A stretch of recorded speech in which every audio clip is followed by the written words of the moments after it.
అందరికీ నమస్కారము. ఓంకార మెడిటేషన్ ఛానల్కి స్వాగతము. ఓం శ్రీ గురుభ్యో నమః. ప్రపంచ వస్తు సంబంధం, ప్రపంచ రూప సంబంధం, ప్రపంచ బాహ్య శబ్ద సంబంధం సంకల్ప వికల్పాలకు ప్రధాన కారణమవుతాయి.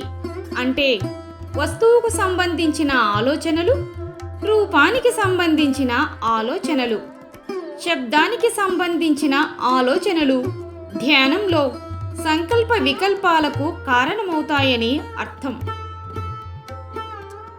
ఈ మూడింటిని ఓంకార శబ్ద తరంగాలచే ప్రతిరోధించుటచే నిస్సంకల్ప స్థితి అనతి కాలంలోనే మనకు చేకూరుతుంది. ఓంకారాన్ని ఎంత తీవ్ర స్థాయిలో తైలధార వలె ఎడతెగకుండా మానసికంగా జపించి ధ్యానిస్తామో అంతే తీవ్ర స్థాయిలో సంకల్ప వికల్పాలు తొలగి మనోజయం సిద్ధిస్తుంది.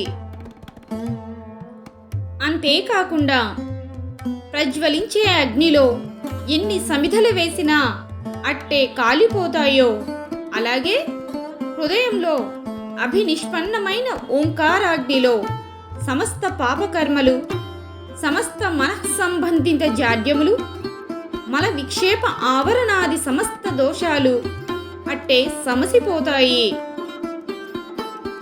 ఆచార్య శ్రీ ఓంకారానంద గిరిస్వామి శ్రీ ఓంకారాశ్రమం